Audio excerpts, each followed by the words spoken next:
besar dan cepat. Masyarakat tidak ada lagi masa untuk menunggu. In your case, your student lah, undergraduate. They cannot wait for 2 years, 3 years for the result. Masyarakat pun begitu juga. So, ditekankan apabila kita menjalankan suatu program, dia mesti ada tiga perkara, 3 result. Yang pertama sekali, the long term, the mid term, and what we call the low hanging fruit. Maknanya, kalau kita belanja, kita tahu projek berjuta-juta ringgit. Saya sekurang-kurangnya sebagai pembayar cukai, saya nak tahu apakah hasil yang paling cepat sekali saya boleh terima. Saya tak boleh tunggu sampai saya dah mati ataupun saya dah 30 tahun baru dapat. So, the project sekarang ni dari segi transformasi, whatever we do, there must be early result. Barulah, ini semua political situation kita ya. The people want the result straight away. Apa yang boleh kita bantu misalnya. Ya. Dan asas kepada program transformasi ialah pengamalan prinsip integriti di dalam semua aspek pelaksanaan. If we talk about transformation, these are the 3 areas that ditekankan. Rakyat didahulukan beri fokus pada keperluan dan kemahuan mereka, tumpukan pada aspek yang dikendaki dan diperlukan rakyat. Bukan pegawai kerajaan yang memikirkan perancangan ini, itu dia punya, dia kata, ini yang terbaik sekali lah, kita buat macam ni. No more. That's the transformation. Dan satu lagi, apa pun kita buat, proses komunikasi yang berkesan. And this is our constant failure in the public service. Dalam sini juga, kalau dalam universiti, ramai ada 20,000 manusia. Kalau kita buat sesuatu perubahan, walaupun baik, tetapi kita tidak communicate secara terancang, then we are going to fail. Jadi dalam perkhidmatan awam, begitu juga. Sekarang ini, sebab itu, dalam proses komunikasi itu, adanya program-program yang telah diubah suai. Saya, bila kita bincang perkara ini, yang pertama sekali, bila saya bercakap dengan kementerian-kementerian, ialah tidak boleh lagi kita gunakan kader pos jabatan penerangan, apa dipanggil, pegawai penerangan yang kita masuk dalam tiap-tiap kementerian. Dalam universiti ada tak? Tak ada. So, I told them that we need to create a special communication officer. Ini komunikasi, kalau dulu-dulu saya tak tahu dekat universiti lah, kadang-kadang dia ambil grade B officer, tahu kat situ. Dia boleh atur kursi, dia boleh buat nak adakan press conference, tapi nak buat press release tak boleh. Nak communicate tak boleh. Kalau kita tengok misalnya setiap kali spokesperson di Amerika tu bercakap, yang bercakap di White House tu, the spokesperson for the country, people who are well qualified. Saya ingat ada 10 PhD pun ada. That's how critical the communication is. Jadi kalau apa pun yang berlaku dalam perkhidmatan awam sekarang ini telah diwujudkan satu jawatan-jawatan profesional untuk berkomunikasi dengan masyarakat, apakah yang telah dibuat, yang patut dibuat, sedang dibuat. Kerana banyak inisiatif kerajaan tidak dapat mesejnya diturunkan ke bawah dengan benar, dan ini yang dipusing-putarbelitkan secara politik ya. Jadi ini yang masalah terbesar. So, kalau kita buat baik, ada resultnya, fokus kepada masyarakat, but if you do not communicate, then it is going to fail. Begitu juga, kita sekarang ni ada berapa staff di UUM? Mungkin ada 5,000, ya. Tapi kalau kita buat decision, Vice Chancellor buat decision yang terbaik sekali. Tetapi kalau dia tak turun ke bawah dengan secara teratur, jadi banyak putar belit along the way, and it is going to be failure. Jadi dulu mungkin kita tak berapa tekankan komunikasi. Now we have to. Nak cakap pada orang kampung lain, nak cakap pada orang macam Profesor Zainal lain, nak cakap pada you yang cerdik pandai ni lain. So it cannot be one size fit all. Kalau dulu di bantai semacam, okey, kita nak buat ni, habis. Dia tak kisahlah orang tu, orang kampung ni faham. Tidak. Ini I'm also criticizing myself because I was a public servant before. Yeah. But these are the new things that I'm talking about. Transformasi. Ini misalan yang saya gunakan ini adalah Bukit Bendera punya pintu gerbang. Ya. Costing 150,000, tetapi tidak dibincang dahulu. Semua sekali di NGO kawasan itu semua reject. Dia nak runtuhkan ni, harga dia 70,000. Di banner 150,000. Di banner dibangunkan 6 bulan tak ada pakai apa-apa, 230,000 habis duit kerajaan, habis duit rakyat. Seorang pun tak kena fine. This is something which needs to be changed. Ini sekarang, we need to change that kan. The demonstration is a lesson to the federal and state government as well as bureaucrats to take into account views from stakeholders before carrying out such projects. Kalau orang dah tak nak, tapi pasal kita tak tanya, kita tak tahu. So, era baru kalau kita sebut dari segi transformasi ataupun pejabat awam ataupun public service sekarang ini ialah menggalakkan pelibatan masyarakat dalam perancangan, pelaksanaan dan pemantauan projek melalui pendidikan. Apapun pendidikan dia, is not the pendidikan that you talk about. Orang kampung, kita kata kita nak adakan perbincangan, nak buat projek katakan nak kolam air. Tapi kita mesti educate orang kampung ini supaya dia boleh contribute terbaik. Kalau kita datang aja panggil pakcik-pakcik, okey pakcik kita nak buat kolam air dekat depan sekolah ni. Setuju tak setuju? Dia mesti blur punya. Dulu kita buat macam tu. Tapi sekarang tak boleh. Kita mesti bagi tahu pada dia apakah yang terlibat dan sebagainya. Then they will be able to say, okay, ini bagus, mungkin dia boleh bantu, boleh ada idea-idea. Kalau kita bantai semacam je, dah turun kau, okay,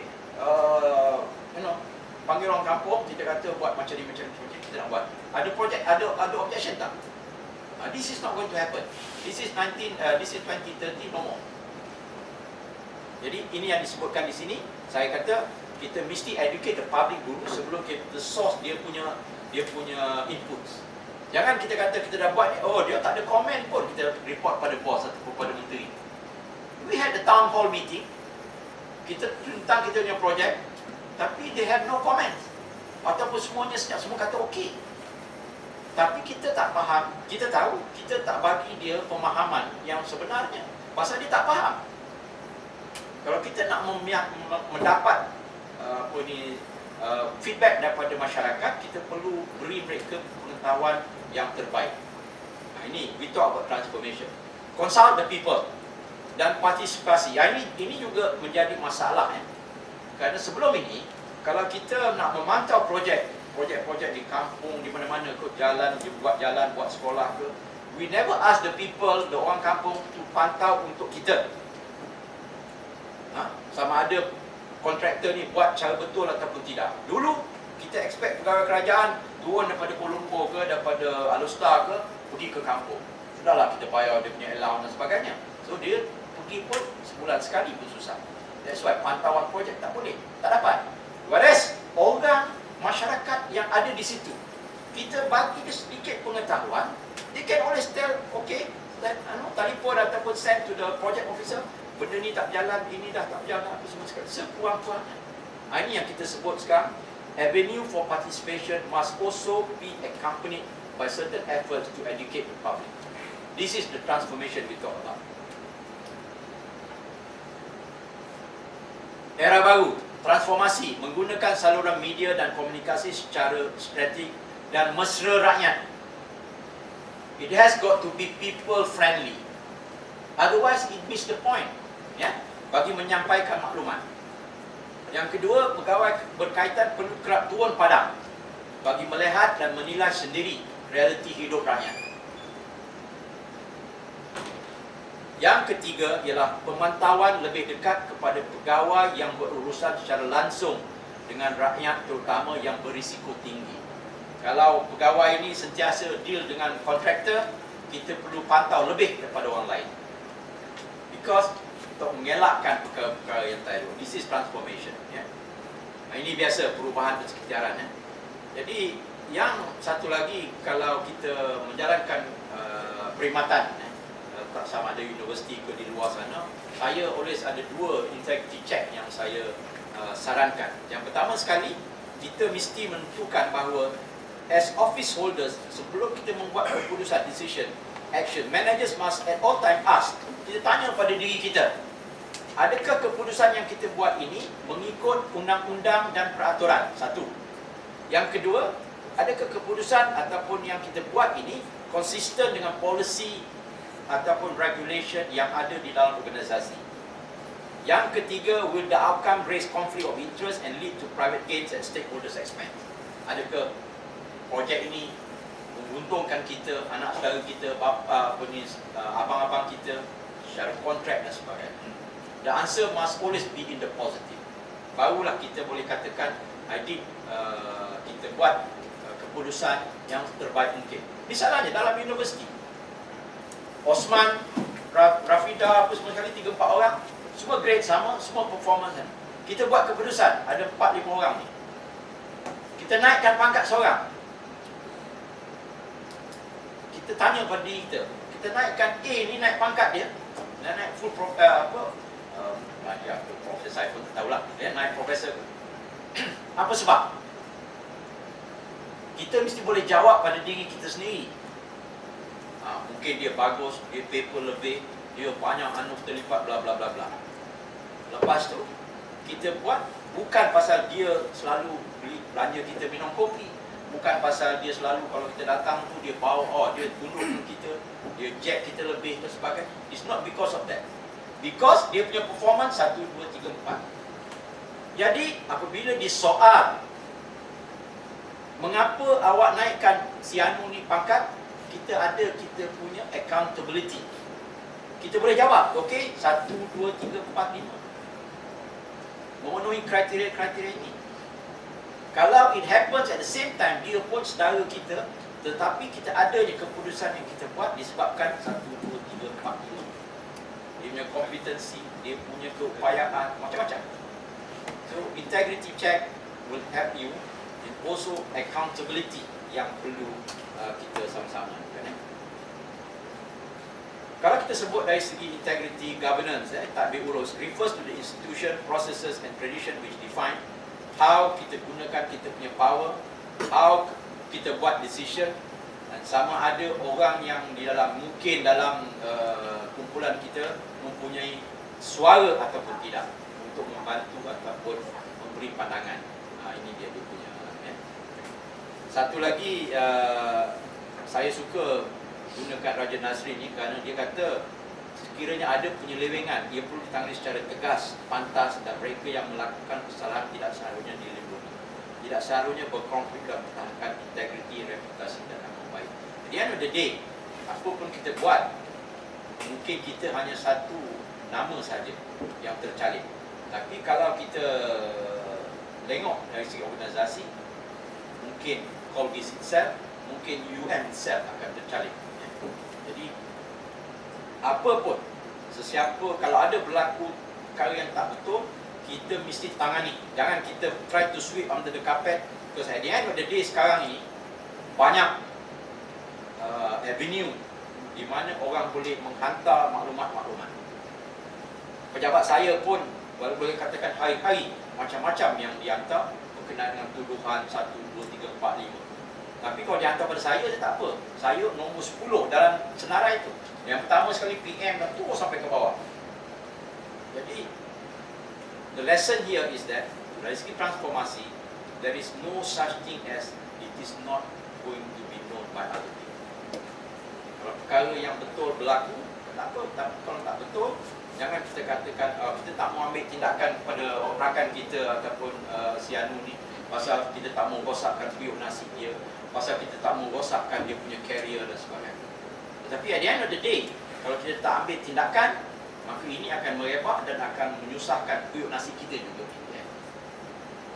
Jadi itu dari segi transformasi Datuk, yang saya nak, walau apa pun, by the end of the day, kalau kita tidak buat perancangan, maka kita merancang kegagalan.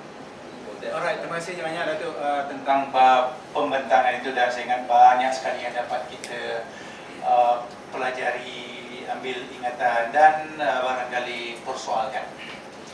Okey, kita nak buka perbincangan, persoalan, inquiry atau sebagainya daripada tuan-tuan dan puan-puan yang hadir. Ya, okey, saya silakan minta nama sikit untuk diperkenalkan, silakan.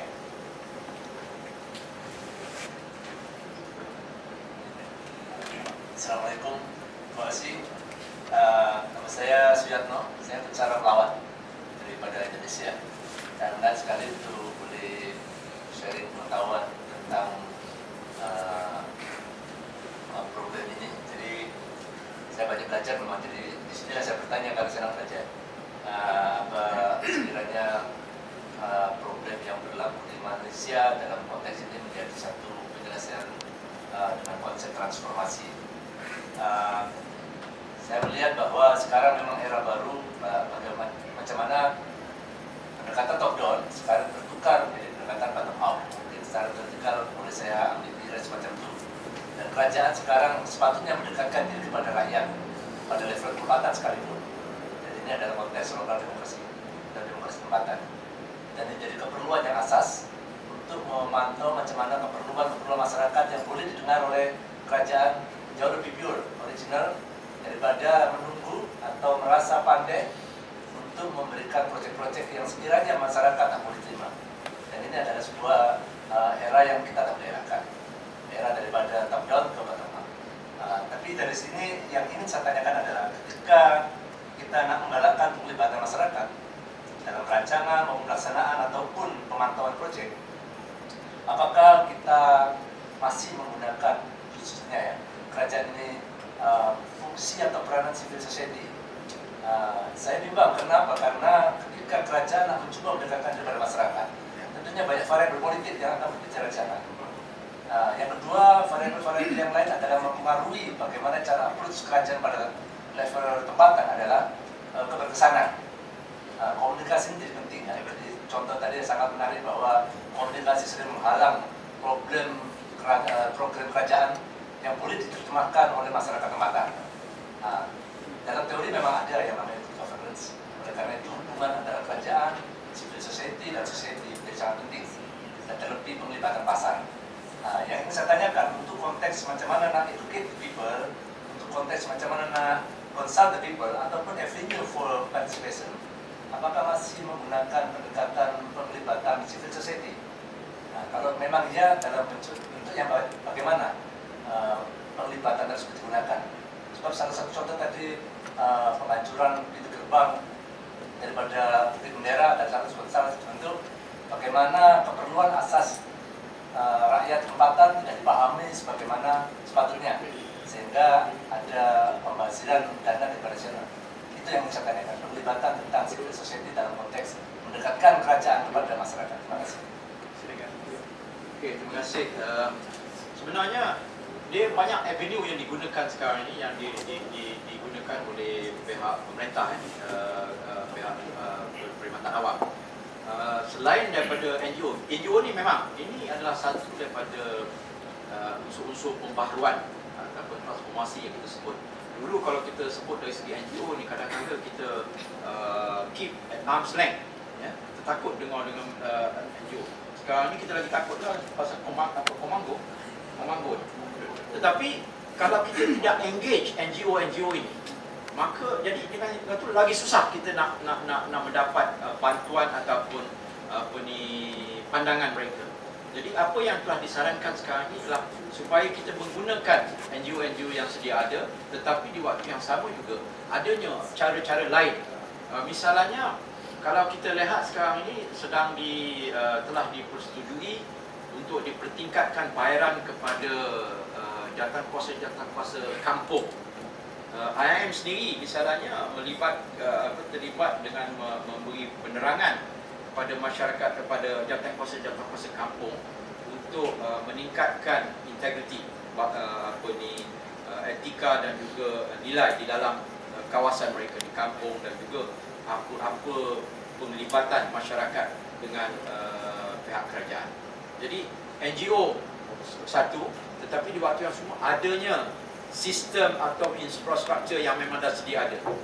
GKKK Kampung ini adalah satu jawatankuasa yang telah terwujud lebih daripada 20 tahun. Ya.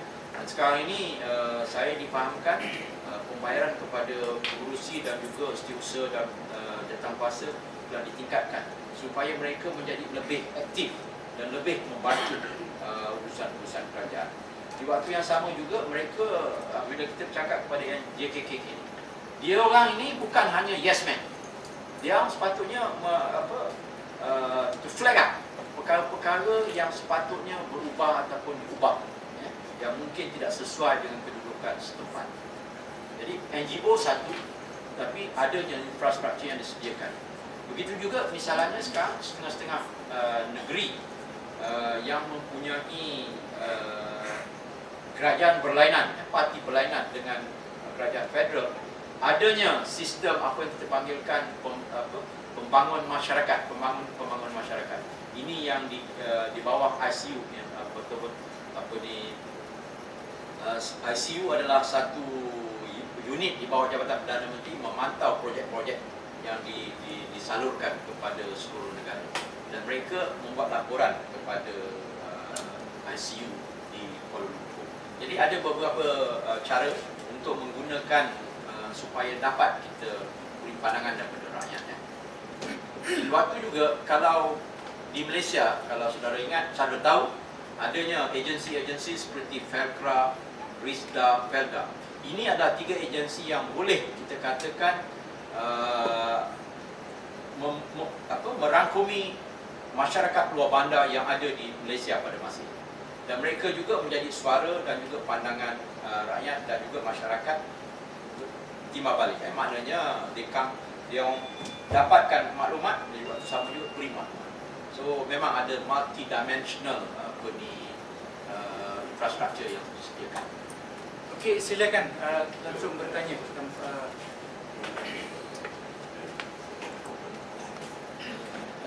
Assalamualaikum, terima kasih Datuk atas penerangan yang ini. Cuma saya ada satu soalan yang sejauh mana keberkesanan rancangan kita nak menerapkan integriti, sebab setiap tahun kalau kita tengok laporan audit, mendedahkan banyak perkara-perkara yang masih tak banyak, mungkin ada perubahan, tetapi perkara-perkara yang berundang tentang penyelewengan, tentang pembaziran dalam sektor awam. Jadi sejauh mana usaha-usaha yang kita nak meningkatkan integriti tercapai?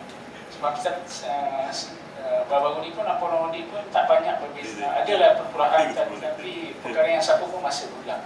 Jadi soalan saya, sejauh mana keberkesanan usaha kita nak menerapkan integriti di kalangan penyewa awam supaya kita dapat improve laporan audit itu dapat diminimalkan perkara-perkara yang sentiasa didedahkan pada umum.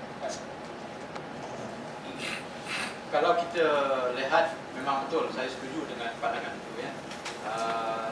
Kita telah bincang, in fact pada masa ini kalau kita dalam seminggu lepas telah dibuat statement bahawa mana-mana pegawai yang telah disentuh oleh pihak laporan audit, tindakan sedang diambil. In fact, kalau tak silap saya ada beberapa orang yang akan dibawa ke mahkamah dan juga lebih daripada 30 orang masih lagi dalam investigation. Masalahnya ialah pada peringkat awalan sebelum ini, apabila disentuh oleh pihak audit, jawapannya sentiasa ini telah kita ambil tindakan.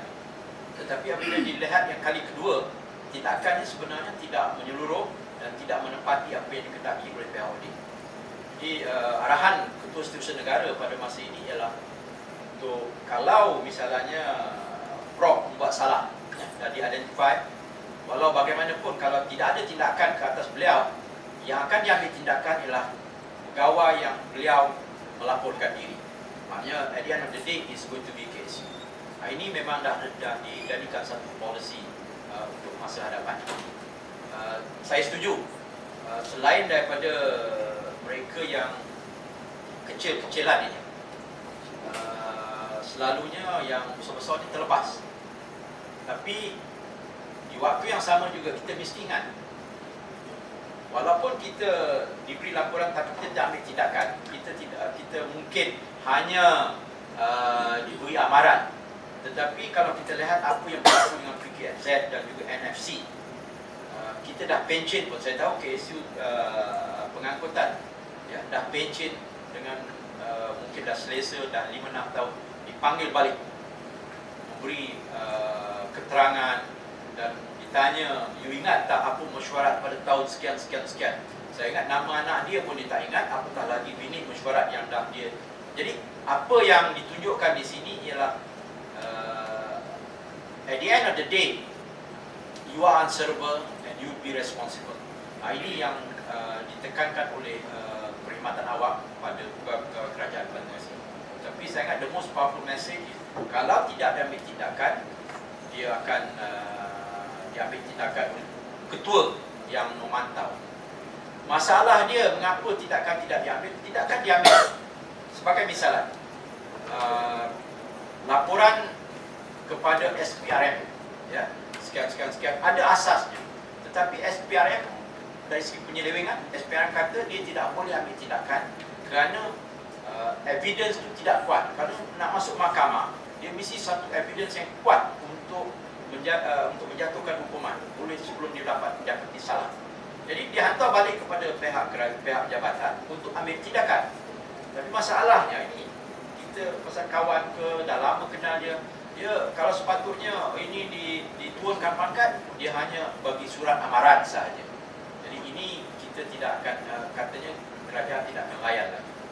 Dulu memang, itu yang sebab dikatakan oleh Raja Nazrin, penyelewan jika berlaku, kita mesti ambil tindakan sekeras-kerasnya.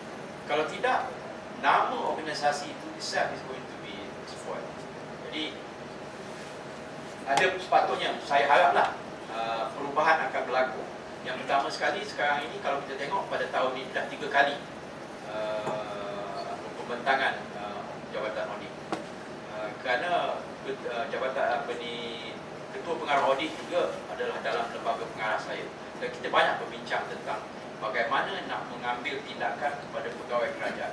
Tapi kadang-kadang evidence kalau bawa ke mahkamah, dia punya evidence tu tidak sekuat yang dikendaki. Ini perlu kita lihat supaya sama ada nak basuai undang-undang ataupun lembaga tata tertib punya undang-undang itu sendiri. Ini sedang dilihat. Silakan.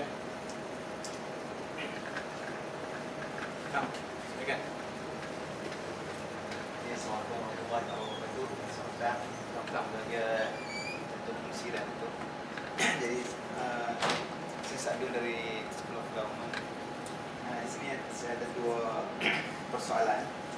Yang pertama, mungkin soalan saya ini berkisar kepada istilah security itu sendiri dan juga hubungannya dengan peranan IIM sendiri sebagai think tank of the government lah. Okay, kalau kita lihat, isu integriti ini telah lama wujud, bukan sahaja di dalam, terutamanya kalau yang ada spotlight sekarang ni dalam perkhidmatan awam lah. Okay. Dia sebenarnya isu ni telah wujud sejak lama dulu lagi. Dia cuma mungkin istilah saja yang baru bagi kita.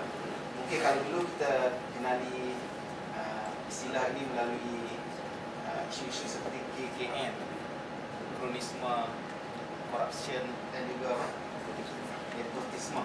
Okay. Tapi sekarang isu integriti istilah telah menjadi satu istilah yang menjadi casual. Jadi sebagai think tank, think tank kepada kerajaan, saya telah kita menghadiri beberapa talk macam yang dibuat oleh IIM. Dan dalam banyak talk saya nampak apa yang diutarakan adalah isu dan juga isu yang timbul dalam perkhidmatan awam berkaitan dengan integriti. Tapi dari segi measure, saya telah bincang dengan beberapa kawan-kawan di sini. Dari segi measure tu tidak berapa clear. Okay? Apa measures yang cuba diutarakan oleh IIM sebagai langkah untuk mengatasi masalah yang timbul berkaitan integriti dalam sektor awam. Dan saya agak kalau kita sebut ralat mungkin sebagai seorang rakyat, saya rasa ralat sebab apa? IIM tidak pernah mencadangkan supaya isu integriti ini dimasukkan dalam sistem pendidikan. Okay? Untuk kita mendidik orang awam daripada awal lagi. Sebab kalau kita tengok macam kalau di Jepun, macam yang sebagai Datuk tentang pagi tadi, istilah seperti integriti, credibility dan juga loyalty, okay, wujud dalam sistem perkhidmatan awam mereka tu. Tetapi kalau kita lihat dalam masyarakat yang seperti di Jepun, istilah-istilah kenaan bukan saja wujud dalam perkhidmatan awam mereka, tapi juga telah menjadi values dalam masyarakat. Seperti kalau kita lihat amalan 5S, 5S yang diamalkan dalam pengurusan di Jepun, dia telah wujud juga dalam masyarakat Jepun itu sendiri.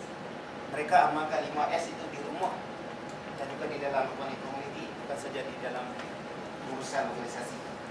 Jadi saya harap itulah INN mungkin boleh melihat perkara ini supaya istilah integriti itu sendiri dapat collaboratekan dalam sistem pendidikan di negara kita. Itu yang pertama. Yang kedua, saya ingin merujuk kepada dasar awam. Okey, dasar awam. Kalau kita lihat dasar awam ni, ia merupakan dari segi istilahnya adalah tindakan kerajaan sama ada untuk nak buat ataupun tidak buat sesuatu. Okey. Dan kalau kita lihat trend di Malaysia pada hari ini, beberapa dasar kerajaan, terutama dalam bentuk undang-undang, okey, telah tidak dapat dilaksanakan. Okay. Kadang-kadang diperkenalkan pada hari ini, esok hari telah dibatalkan. Jadi soalan saya sini, apa yang sudah jadi kepada think tank kerajaan? Okay. Kerana mungkin tidak dapat menegur kerajaan ataupun mencadangkan sesuatu yang boleh dilaksanakan oleh kerajaan dalam besar. Jadi adakah think tank ini hanya memberi pandangan tetapi dasar itu tetap secara top down akan terus dilaksanakan? Okey. Itu dua soalan saya. Okay. Terima kasih. Saya yang pertama dulu dari segi berbagai isu yang telah dibangkitkan dengan integriti, apakah measure-measure yang telah di put in place, apakah resultnya basically. Yang pertama sekali, kalau saudara mengikut perkembangan, telah ada keluarnya satu circular di mana agensi-agensi kerajaan, kementerian atau juga organisasi mesti menubuhkan integrity unit. Ini dah keluar. In fact, agensi telah memulakan penubuhan integrity unit. Integrity unit ini adalah lebih tinggi statusnya daripada kalau setengah-setengah jabatan, saya tak tahu sama ada di sini atau tidak, internal audit, ya, audit pendalaman. Jadi apa yang akan berlaku, integrity unit ini is answerable straight direct to, kalau di sini BC, kalau di kementerian KSU dan sebagainya. Ya. Tidak, dia bukan subjected to a normal pengarah level, tetapi dia higher than even the integrity unit itself. Jadi ini satu internal audit. Jadi ini satu daripada tindakan yang banyak dah beberapa tahun kita sarankan, and it is happening now. Ya. Cuma mungkin dia slow lah. Ya. Nak bergerak ni bukan senang. Begitu juga misalnya disebut dari segi isu pendidikan. Satu daripada tindakan saya yang pertama bila saya memegang jawatan ini adalah untuk berbincang dan mengutarakan kepada Kementerian Pelajaran supaya menjadikan satu mata pelajaran, ya, isu-isu nilai dan etika, integriti lah. Tetapi jawapan yang saya dapat ialah mereka, guru-guru ni dah penuh dengan macam-macam. Tidak ada ruang lagi untuk dimasukkan subjek baru dan sebagainya. Jadi apa yang kita lakukan ialah what we do, kita jadikan integriti ini sebagai satu subjek matter yang boleh diselitkan apabila guru-guru ni mengajar murid-murid. Sebab itu adanya kita program sekarang ini, SIWP, Seminar Integriti Warga Pendidik, yang kita telah lakukan sebanyak 5 tahun kebelakangan ini, to address, mengambil semua sekali guru-guru melalui program-program di mana kita dedahkan mereka kepada integriti, prinsip integriti, apakah tindakan yang harus mereka lakukan, dengan harapan bahawa mereka masuk balik ke sekolah, bila mengajar, dia selitkan prinsip-prinsip nilai dan etika di dalam mata pelajaran yang mereka ajar. Nak adakan, wujudkan satu mata pelajaran baru, memang Kementerian Pelajaran kata dia stranded, dia tak boleh. Pasal dah banyak sangat, semua orang dah, ya, masukkan new subject, so dia not able. Di waktu yang sama juga, kita address sekarang ni 27 IPGM, Institut Pendidikan Guru. Semua juga kita telah ambil sebagai anak angkat untuk menerapkan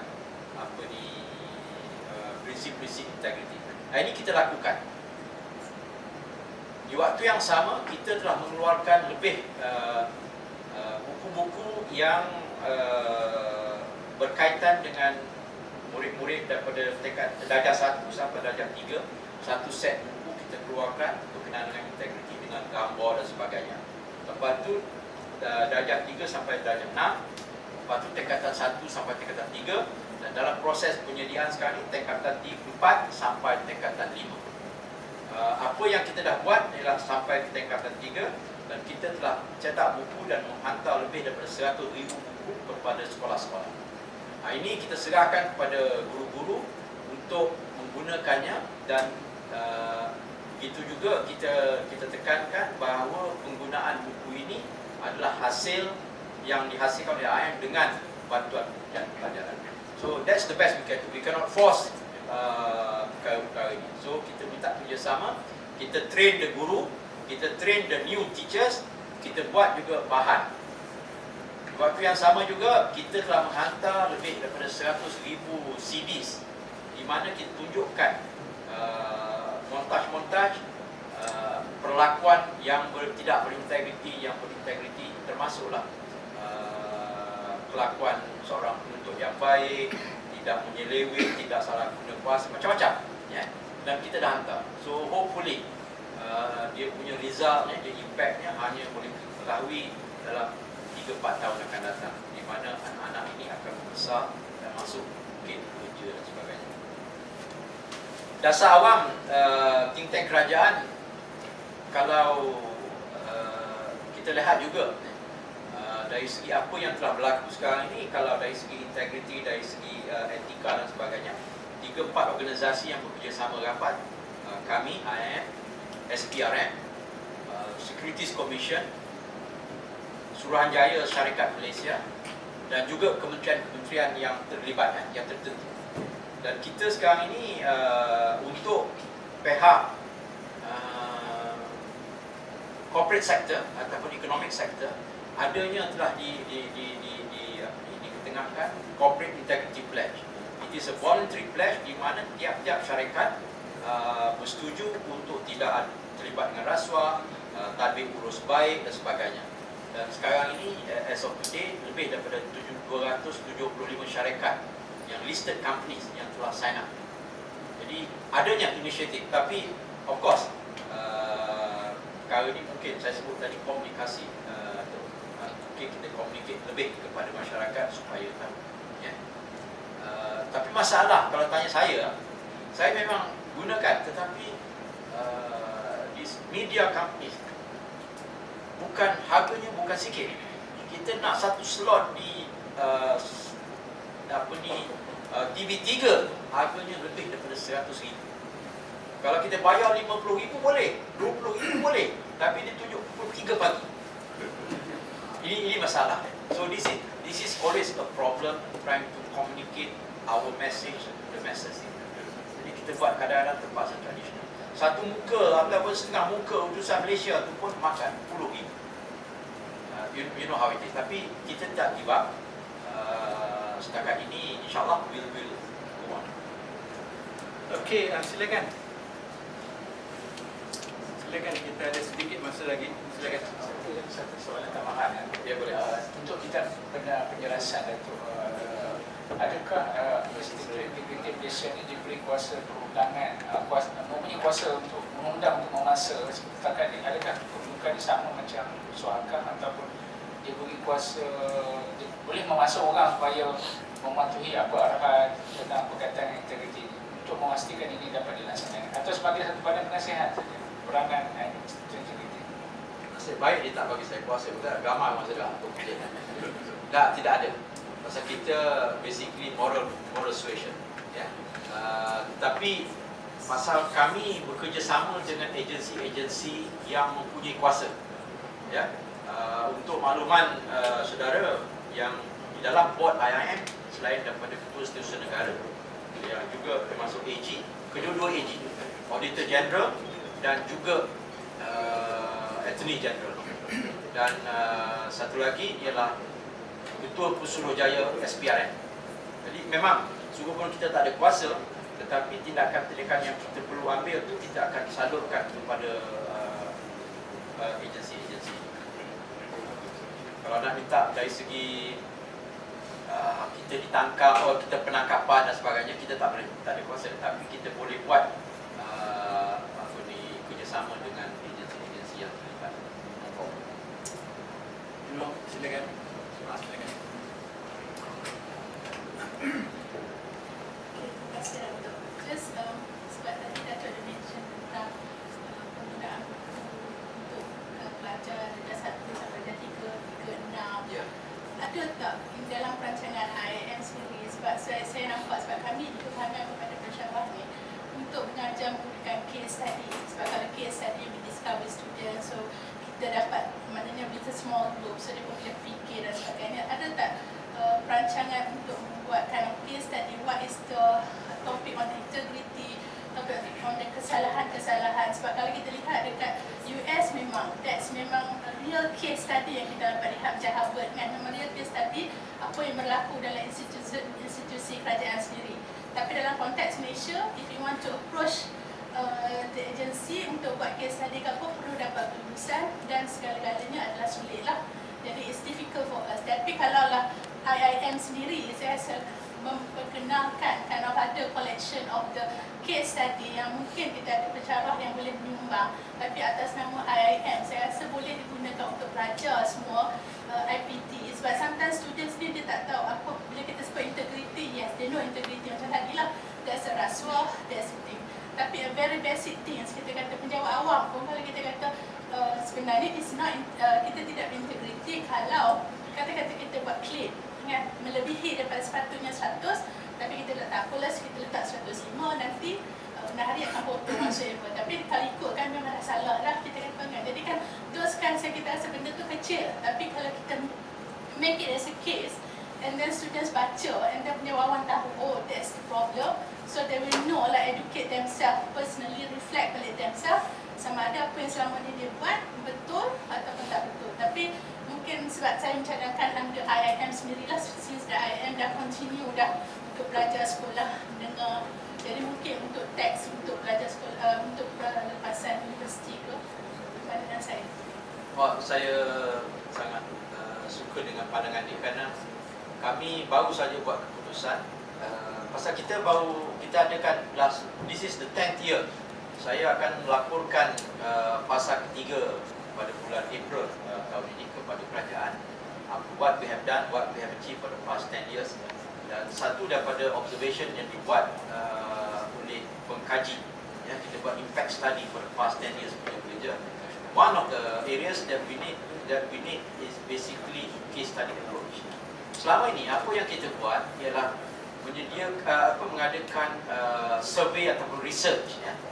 Saya ingat UUM pernah menjadi researcher yang kita telah panggil untuk mengadakan research berkenaan dengan keberkesanan tata tertib, urusan tata tertib pegawai kerajaan, kerana ramai banyak yang tertangguh dan sebagainya. So we have done that. We have done also political integrity survey ataupun study. Belum lagi case study, dan ini baru kita ambil keputusan untuk tahun berikutnya dan seterusnya. We are going to use case study approach untuk kita gunakan di dalam bengkel-bengkel dan kita punya forum-forum. Ini memang satu cadangan yang senang kita ambil tindakan. Thank you very much for that. Because tapi Harvard bolehlah dibuat semua. I have to pay, I think the government have to pay for on my behalf. Lebih daripada 100,000 for 4 minggu. So if you can come, I can charge people 50,000 also. Tapi kita akan buat mengikutkan kedudukan kewangan kita, dan juga kita akan panggil academics as well as people from outside to become our researcher untuk specific topics nanti. Satu lagi yang kita ambil keputusan ialah untuk menyediakan policy paper. Selama ini apa yang kita buat, mungkin orang tak tahu pasal Kalau adanya perlu perubahan polisi, kita akan tulis kepada kerajaan melalui pengurusi IIM. Ya, maknanya lepas IIM hantar pada pengurusi, pengurusi akan hantar pada PM. Jadi ada beberapa perubahan yang telah dilakukan atas asas yang kita tentangkan. Jadi mungkin masyarakat tak tahu tindakan-tindakan dia, tapi lebih baik kita fikirkan sekarang ini, tahun hadapan kita akan keluarkan certain papers, ya, not necessarily academic, tetapi untuk dipahami oleh masyarakat, supaya mungkin kita keluarkan booklets macam seperti kita keluarkan, kita hantar kepada UM ini, kenaan integriti mahasiswa, roots to fruits, akar, dan kita banyak dah 2-3 publication on just specifically yang boleh dibaca sambil kita duduk dalam bilik air, ataupun kita duduk mana-mana ke tengah baca. It is not an academic paper, it is not a research paper. Pasal masyarakat kita ni sekarang ni, maaf kata, dia punya mind span is just 2 seconds, a few minutes. Lebih daripada 2 minit dah tak boleh dah. This is where our society is. I'm sorry to say. So benda-benda ini yang kita terpaksa adjust kita punya approach. Kerana kalau kita keluarkan 10 muka punya paper, they will read only the first part. Itu pun dia nak ringkasan eksekutif. The rest they don't care. We spend so much money on the research, but they want only the 3 pages ringkasan eksekutif. Jadi we are mindful of that. So that's one area also. Okay, final question or final discussion. Okay, silakan.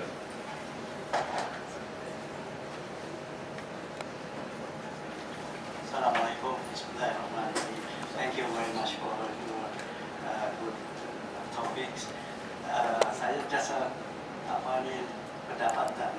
Saya tengok transformasi Malaysia ni banyak kepada accountability. Dia dalam good governance, accountability dan participatory dan efficiency. The big yang tak ada ialah transparansi. Mana kata ini selalu reflect international transparency yang Malaysia duduk 50. Saya fikir kalau transparency program ini, mana kata we go to transparency a little bit to improve transparency, macam saya tanya tadi ya. Mana kata by the year 2020 ada mana hak rakyat Malaysia yang bayar tax ni boleh tahu berapa duit gaji Perdana Menteri dia dan menteri-menteri dia. Terima kasih. Saya ingat bukan saja saya pun nak tahu berbagai-bagai, tapi tidak boleh pada masa ini. But as I explained this morning, we are working towards that, and hopefully we'll be able to reach a certain level of transparency which we can be proud of. But at the moment, pada masa ini memang banyak isu-isu yang tidak boleh kita ketahui. Saya sebagai pelajar saya tahu, tapi tidak boleh diumumkan. Sebagai misalan, banyakkan benda-benda yang dikatakan rahsia sini, actually it's not rahsia. The best example, mungkin Prof tak tahu, best example is concession Lebuh Raya Utara Selatan. Berbagai-bagai pihak meminta kerajaan mengumumkan apakah perjanjian, butir-butir perjanjian yang telah ditandatangani. Kerajaan kata tak boleh lah, macam-macam. Saya tengok dalam setahun, 2 tahun. Apabila dikeluarkan, actually tak ada benda dalam. It's just a normal agreement which maybe there are some clause which says that they can raise the certain level of tolls after certain number of years. Kerana dimasukkan itu, setahu saya apabila saya bertugas dulu, kerana tidak ada orang boleh berfikir bahawa ada syarikat yang akan berbelanja 4 bilion without knowing whether they are going to make a profit or not.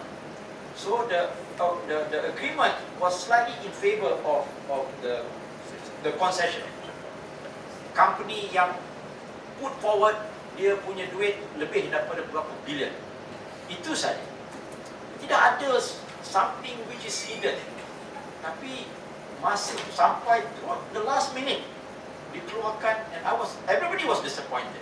There's nothing inside there. And likewise, I think a lot of other agreements also the same. Jadi hopefully lah, the freedom, satu lagi yang diminta sekarang ini adalah the freedom of the press. Yeah. Walau apa pun, kalau kita lihat compared to some countries, the freedom is already there. Tapi pasal kita mungkin the government doesn't declare, okay, you can write anything you like.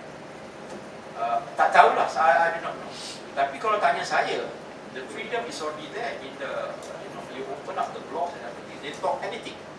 Tapi masalahnya, it is at a cost. Ini yang menakutkan orang macam saya. Saya pun takut.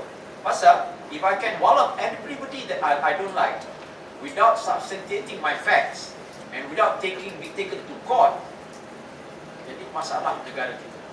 Kerana the majority of our democracy is still, I don't know, you might have different opinion tapi pada saya, because we cannot be 100% open, kerana the majority of our people in terms of how we conduct ourselves is not there yet.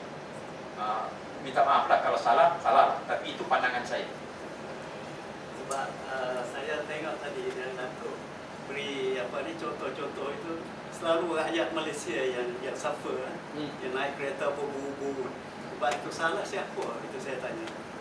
Naik kereta api, naik kereta train, kita bubuk dan naik.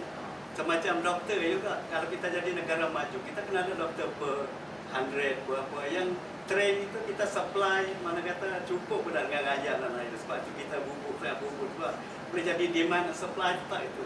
Yang itu saya kata yang ada pegawai kerajaan dari itu buat baru dah Datuk kata kena go down to the earth, right? Kalau dia naik limousine, dia naik apa, dia tak boleh tengok macam mana rakyat dia terbubur. Menteri tengok pandangan lain, tapi rakyat tengok pandangan lain. Rakyat mesti dah susah, saya kena pergi kerja pukul 9 apa, tapi dia tak match dua ni. Kalau di sana saya dengan Mayor of Gothenburg, saya naik kereta sekali, kereta train. Dan di Malaysia saya tak pernah jumpa lagi naik dengan semacam Mayor, semacam the city ni, kereta bas lah macam tu. Maka itu budaya develop country juga saya fikir. Ini dia kat Malaysia. Environment kan. Saya masa saya juga di London pun saya pakai suit naik train, naik tube lagi sedap. You don't have to worry. Tapi di waktu yang sama juga dekat sini ini soalan chicken and egg. You nak suruh kita buat macam ni, tapi orang kata public transport tak cukup. Jadi kita beli lagi kereta pun sekarang ni maaf kata pemandu, bukan pemandu pun, pera pun kadang-kadang ada kereta. That's the level of kalau negara lain sekarang ni increasing. I just came back from London. Increasingly people are now riding bicycles. So bicycles is the mode of transport. People doesn't want cars anymore. Jadi kita punya kesedaran masih lagi belum nak ciptakan. Okey, kita nak tutup session ni. Kita lagi berbincang lain lepas ini agaknya. Jadi kita nak mengucapkan setinggi-tinggi penghargaan, terima kasih kepada Datuk Mentah terhadap Samhidat dan menyampaikan pandangan dan maklumat yang amat berarti untuk kita, dan mudah-mudahan kita dapat bertemu lagi beliau pada masa akan datang dalam sesi yang lain.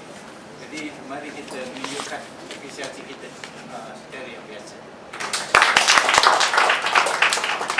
Kita serahkan kepada Datuk Menteri.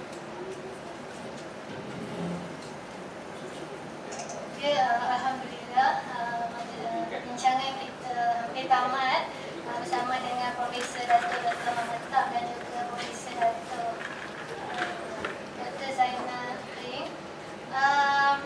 Sini saya ingin merumuskan bahawa transformation among government servants is not only transform, but we need to change, especially in educate people. Educate student, educate public, and also consultation and participation in public.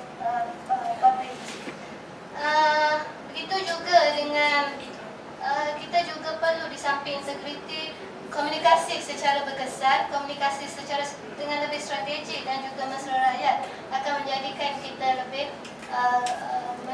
berkesan di dalam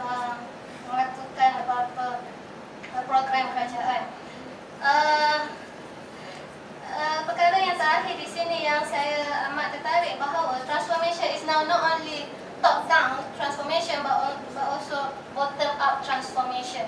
Okay, we need to involve public and also community in this transformation program.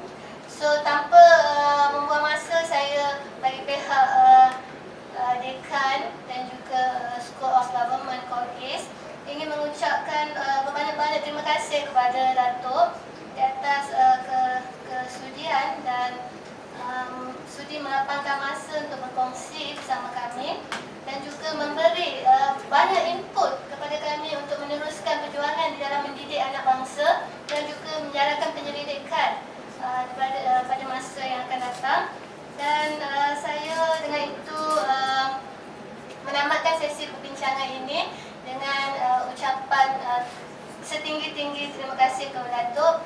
Dan untuk makluman semua, kita akan ada satu sesi bergambar dengan Datuk dan saya ingin memohon penyelaras program kami mengiringi Datuk Profesor Zainal menyampaikan sedikit cedera hati kepada Datuk.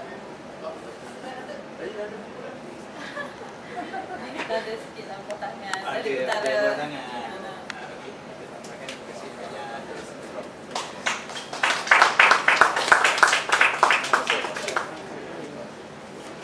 So dengan ini saya menjemput Profesor Datuk Muhammad Tam dan juga Datuk Profesor Zainal ada sedikit jamuan dan juga tuan-tuan dan puan-puan menikmati sedikit jamuan petang. Okay, silakan mari kita makan. Ya, transformasi ni juga kurang makan ni satu idea yang bagus. Terima